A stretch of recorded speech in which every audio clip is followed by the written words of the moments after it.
Welcome to Bridging Generations in Sales and Outreach.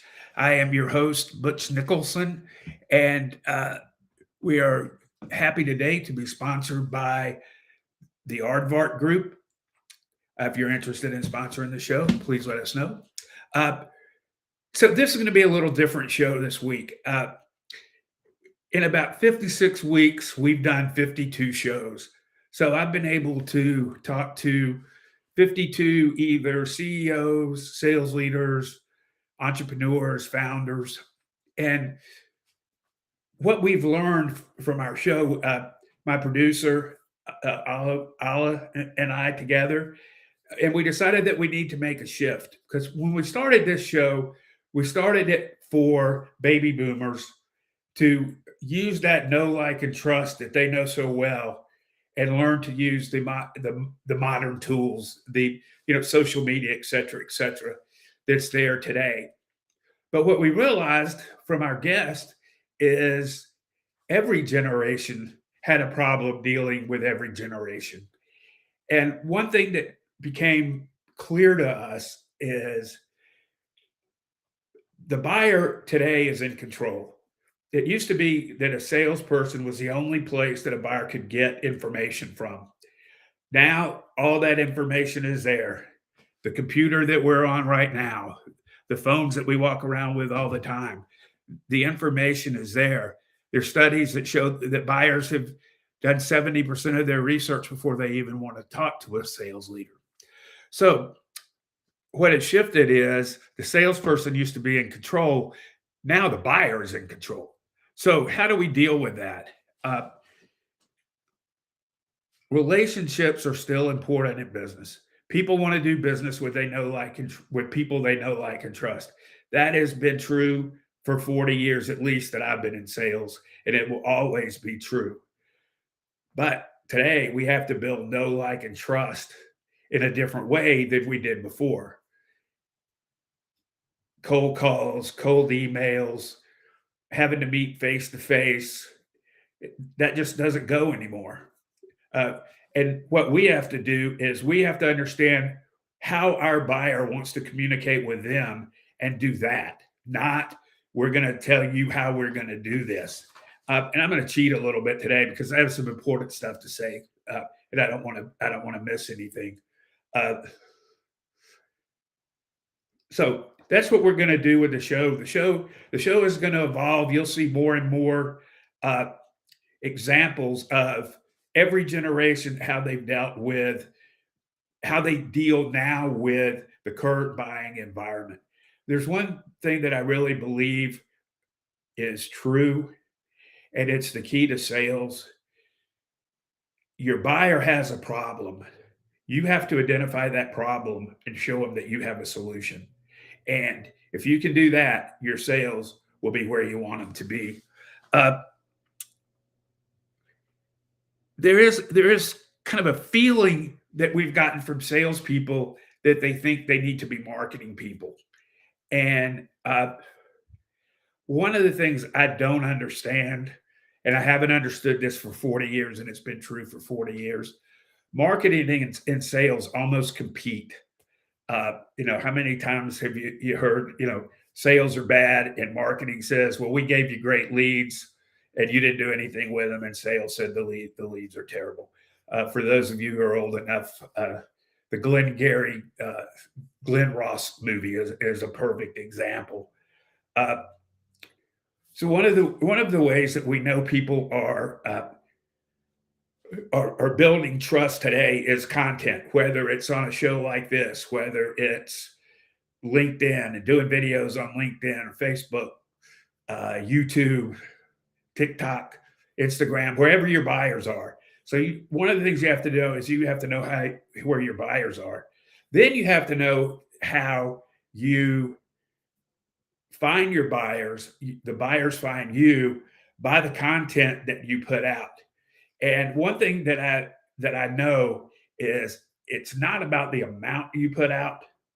And sometimes, all due respect to marketing people, I think marketing people think you just need to push out, push out, push out, push out. If it's not content that the buyer cares about, you're wasting your time and you're wasting their time. So whatever platforms you're using, make sure that the content that you're putting out there is valuable. And I'll be honest with you, nobody cares that you had a great trade show. Nobody cares that Bob was number one. Nobody cares that it's Sarah's birthday. That's you're just wasting your time. You have got to, if you want to be visible, if you want to be known, if you want to be the person the buyer is going to go to because what they know about you from what they've seen, you've got to put out content that's going to be valuable to your buyer. Uh, and one thing for the older generations, from baby boomers, Gen Jonesers like me, maybe even some young older Gen X, relationships aren't built the way that we built them. I built most of my relationships for 30 years playing golf and shaking hands and meeting business owners, and that just doesn't work today. Uh, and for bigger companies, COVID kind of proved that that doesn't work anymore because they did okay with people working at home. So again, you've got to understand that uh, reputation is what you're looking for. You want to be the person that if I believe I have a problem, that I know who you are and I'm going to come to you to solve my problem. And one thing I heard a long, long time ago, and I kind of forgot it, and I remembered it recently, is uh, you always hear it's who you know, who you know, who you know, and who you know is important. But what's more important is who knows you, and that's what I'm talking about. Being the person, being the go-to person uh, in your field or in your city or in your industry, whatever that might be. And one thing that I do know is good reputation leads to revenue, revenue through reputation. Uh, so, where's the show going now? I promise you, this isn't a marketing show. Uh, this isn't about uh, some secret hacks that we found out about. It's not about becoming an influencer.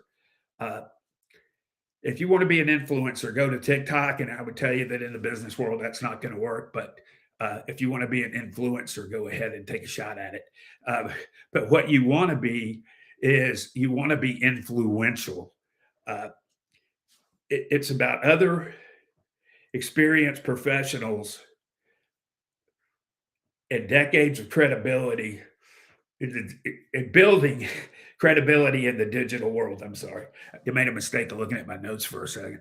Uh, so we're going to introduce three pillars: modern prospecting without losing authenticity, personal branding built on reputation, not ego, and AI and digital tools to support relationships instead of replacing them. Uh, the person you are, the authentic person you are, will win every time over an AI bot, over inauthentic, inauthentic uh, promises. Authenticity always wins. Uh, so this is. I'm going to ask for a little bit of help here. Every guest that we have has conquered the uh, generation problem or the generation miscommunication or the generation gap. Uh, I, I recently purchased something from a girl that's 18 years old. I'll be honest, I thought she was 30. The most mature 18-year-old I've ever met. But she met me where I was, and uh, and that's why I bought from her. And it works the same way. And again, remember this: it doesn't matter what you think. It doesn't matter what you believe. It doesn't matter how you want to do it. It doesn't matter that you have a great sales book. It doesn't matter that you have a great sales process. The buyer doesn't care. You've got to meet the buyer where they are, and that's what we're going to talk about on this show. uh, every week. This is going to be it's going to be very practical. It's going to be not only be tactics, but it's going to be strategy on how you deal with each of the generations. And it doesn't matter what generation you're in. Uh, from the 18-year-old girl to the really old me, uh, she knew how to. She knew what I wanted and how I bought, and she sold me. So I got a couple of ways that I'm going to ask you to help us. Uh, Anyone that you think would be a great guest for our show, or if you think you'll be a great guest for our show, uh, we'll have in the chat how you can reach out to me or our producer, Ala, and we'd be happy to talk with you about being on the show. Or if you have somebody you think should be on the show, uh, we'd definitely consider that. Uh, if you're interested in sponsoring our show, that would be great. If you have any questions, uh, and I'll put up the information for me, how to get in contact with me. Any questions, send them to me, and we'll discuss them on the program. And I'll find a guest who knows more about it than me to to help with that. Uh, One of the things, if you're older, if you're a Jim Jones, a baby boomer, you can't be scared of the digital world. It's just a fact. It's there. You've got to learn to deal with it. And if you learn to deal with it, you're going to find that it's easier. And if you're younger, you've still got to understand building relationships and building trust, because that's important at the end of the day. So what we want to do is bring those two. We want to bring everything together, from whatever the youngest gen is now. I'm not sure, to baby boomers, where everybody is understanding everybody. Sellers are understanding buyers, buyers are understanding sellers, and it becomes a great market for everyone. So I appreciate you listening to this diatribe today. I hope you got something out of it. Al and I are really excited about the next year. We have some great guests coming up in the next few weeks. And just remember, sales is not it, sales is not about starting over. We're not talking about changing everything that you do. We're talking about evolving and taking advantage of what's good and understanding what's not as good as it used to be, and still being the powerful, authentic person you are, and hitting those sales goals every month. So, uh, the best way to reach me is a direct message on LinkedIn, uh, and my email's there, and you can reach out. I promise that I'll get back with you if you don't get me. One thing that I always say: anything we can do to help you, we will. And if we can't help you, we probably know somebody that can, and we'd be happy to refer you to them. So have a great week. Next week is July 4th here in the U.S. So we're not going to have a live show next week. We'll have something, but really excited. Have a great guest for July the 10th, and don't miss it. Thanks for being here, and we will see y'all.